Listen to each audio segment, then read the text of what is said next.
Mention integrated bracelet and invariably there's an AP Offshore or Patek Nautilus mention coming.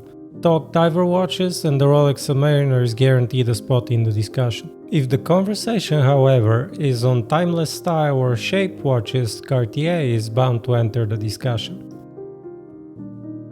Thankfully, there are some models that come in the iconic tank shape that are well within reach. One of my favorites for a reasonable cost of entry is the Tank Solo series. What you see here are the XL and the large versions. Without going into the details, the tank's design can be traced back to about 1917 or over 100 years ago. Since then, it has become easily one of the most recognizable shapes in watch history, and the design has graced the wrists of Princess Diana, Duke Ellington, Ingrid Bergman, Muhammad Ali, Jackie Kennedy, and even Andy Warhol.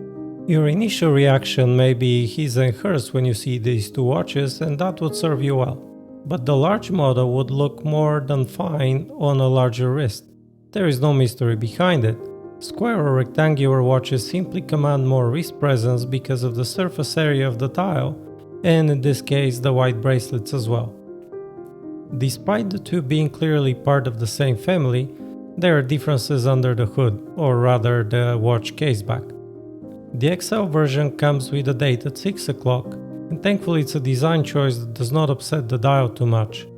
The movement is Cartier caliber 049, which is based on ETA 2892-A2.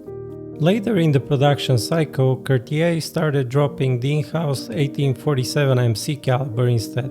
The large version, on the other hand, contains Cartier caliber 690, which is a quartz movement. Yes, I also wish it came with at least a hand wound movement, but the iconic design and thickness of less than 6mm at this price point make it more than acceptable. The XL version delivers as well in that respect by being just 7.65mm thick. Despite these occupying primarily the entry point to the tank range, they still display many of the design clues present in the higher-end offerings. Silver opaline dial, blued hands, Roman numerals with the secret Cartier signature in the number 7, blue spinel on the crown, hidden clasp and so forth.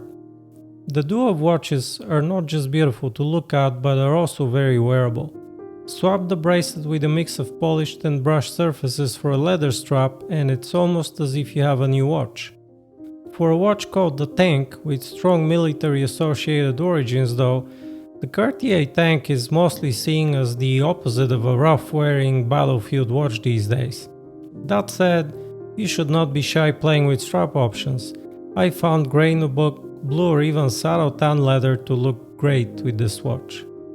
Despite these being far from perfect when it comes to the movement selection, and the XL being potentially too big for some due to its flat case shape, you should put these on your radar if you want a Cartier all-time classic without spending a substantial sum of money.